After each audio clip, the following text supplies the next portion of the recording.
یہ سمجھ نہیں ہے کہ گلگت بلتستان میں ایمرجنسی لگانا یہ وہ چیز ہے، یہ نہیں سنبھال سکیں گے. یہ تو باقی کسی صوبوں میں نہیں سنبھال سکیں گے، یہ گلگت بلتستان میں کر کے دکھا دیں.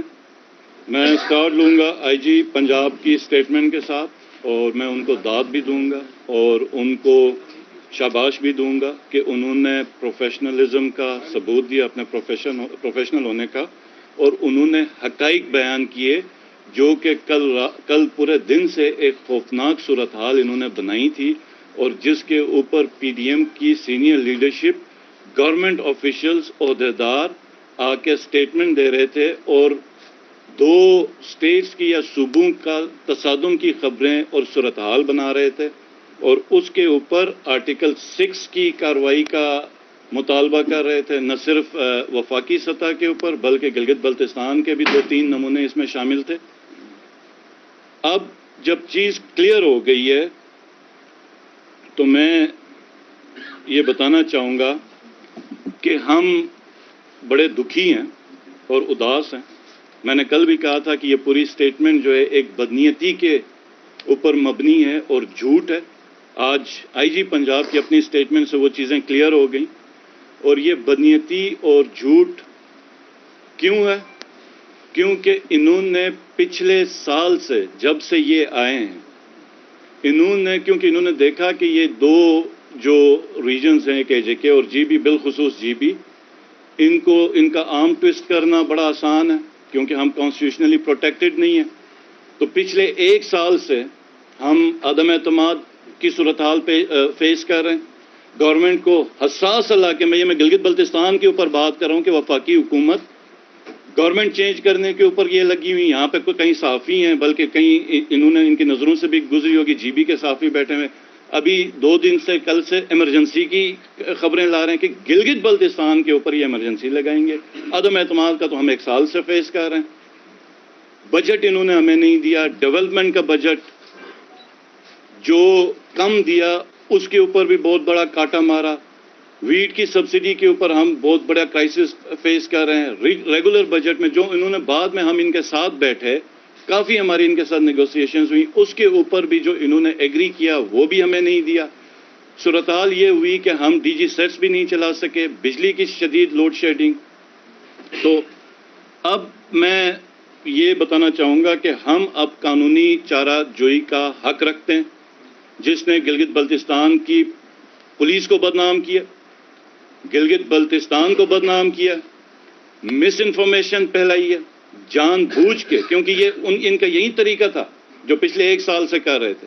اور آج ایک ایسی کیفیت انہوں نے کل پیدا کی تھی جس پہ دو جیسے جو صوبے ہیں یا پولیس ہے وہ آمنے سامنے آ گئی ہوئی ہیں اور ایک دوسرے کے اوپر حملہ آور ہیں.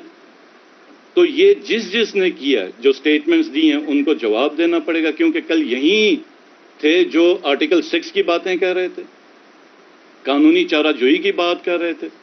تو ان کے خلاف اب ہم حق محفوظ رکھتے ہیں. اور یہ بھی میں بتاؤں کہ قانونی چارہ جوئی ہم اپنے بجٹ کے اوپر بھی حق رکھتے ہیں کہ ہم کہیں نہ کہیں کسی فورم میں جائیں گے ضرور انشاءاللہ تعالی. ہماری مشاورت چل رہی ہے کہ ہم پوچھیں گے کہ گلگت بلتستان میں ہم اگر ایک پولیٹیکل پارٹی، ایسی پارٹی سے ہمارا تعلق ہے جو وفاق میں پارٹی سے مختلف ہے، وفاق میں کسی اور پارٹی کی حکومت ہے، تو کیا ان کو حق ہے کہ گلگت بلتستان کا گلا گھونٹے؟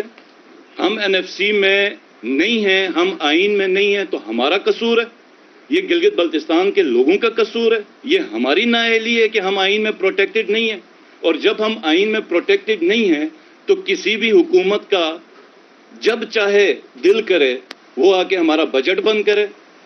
ہم اتنا کرائسس انہوں نے کوشش کی ہے، یہ بھی میں آپ کو بتاؤں کہ یہ اس کوشش میں بھی رہے ہیں کہ وہاں پہ ہنگامے ہوں، وہاں پہ دھرنے دیے جائیں، تو ان کو ایمرجنسی کی بھی صورت. اور ان گدوں کو، ان بیوقوف انسانوں کو یہ سمجھ نہیں ہے کہ گلگت بلتستان میں ایمرجنسی لگانا یہ وہ چیز ہے، یہ نہیں سنبھال سکیں گے. یہ تو باقی کسی صوبوں میں نہیں سنبھال سکیں گے، یہ گلگت بلتستان میں کر کے دکھا دیں، ایمرجنسی والی اس سٹیپ پہ چلے جائیں.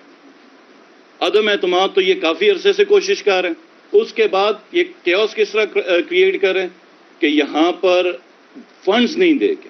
اور کل تو آپ لوگوں نے دیکھا کہ کس طریقے سے اسٹیپ وائز یہ ایک پروپیگنڈا کر رہے تھے گلگت بلتستان کا کہ گورنمنٹ کے اوپر کہ جیسے ہم نے پتہ نہیں اندر سے فائرنگ کی ہے, پولیس کو ہم نے زخمی کیا ہوا ہے, ہم نے پتہ نہیں کتنوں کے سر پھاڑے ہیں, جیسے ہمیں نہ نہ آئین کا پتہ ہے. کیا میں یہاں پہ پوچھوں کہ آئین اور قانون کی کل باتیں کرنے والے, کیا یہ پاکستان کا آئین یہ نہیں کہتا کہ 90 دن کے اندر الیکشن کرائے جائیں؟ کدھر گیا وہ آئین, کدھر گیا وہ قانون؟ نہ آئین کا پتہ ہے. کیا میں یہاں پہ پوچھوں کہ آئین اور قانون کی کل باتیں کرنے والے, کیا یہ پاکستان کا آئین یہ نہیں کہتا کہ 90 دن کے اندر الیکشن کرائے جائیں؟ کدھر گیا وہ آئین, کدھر گیا وہ قانون؟ یہ کیسا قانون ہے کہ پاکستان کا سب سے بڑا سیلیبریٹی, وہ شخص جو ہمیشہ امن کی بات کرتا ہے, دہشت گردی کے خلاف پورے ملک دنیا میں بات کرتا رہا, وہ شخص جو کسی کو پسند ہو یا نہ ہو مسلم امت کے ٹاپ کے 2-3 لیڈروں میں اس وقت اس کا شمار ہو رہا ہے, جب وہ بولتا ہے یا بات کرتا ہے تو دنیا کا نیشنل میڈیا نہیں, انٹرنیشنل میڈیا, اور اس کو اللہ پاک نے اتنا کرم دیا کہ آج بھی پاکستان میں حکومت میں نہ ہونے کے باوجود پولیٹیکل انیشیٹو عمران خان کے پاس ہے. 80 کیسز ہیں اس کے اوپر, دہشت گردی کے مقدمات ہیں, بغاوت کے مقدمات ہیں ایکس پرائم منسٹر کے اوپر. اور کل انہوں نے وہ سیکیورٹی بھی وڈرا کی ہے, پنجاب کی جو سیکیورٹی تھی وہ بھی انہوں نے وڈرا کی ہے. تو یہ کس قانون اور آئین کی بات کریں؟ مذاق بنا کے رکھ دیا انہوں نے ملک کو. پی ٹی آئی کا ورکر شہید ہوا, اس کی 302 کی ایف آئی آر کی, اور اس کے بعد پریس کانفرنس میں یہ کہہ رہے ہیں کہ نہیں جی وہ ایکسیڈنٹ سے مرا. مطلب یہ کسی بھی آپ دوسرے ملک میں ہوتا تو آپ کو اندازہ نہیں ہے کہ اس کا کیا انجام ہونا تھا جنہوں نے یہ کیا.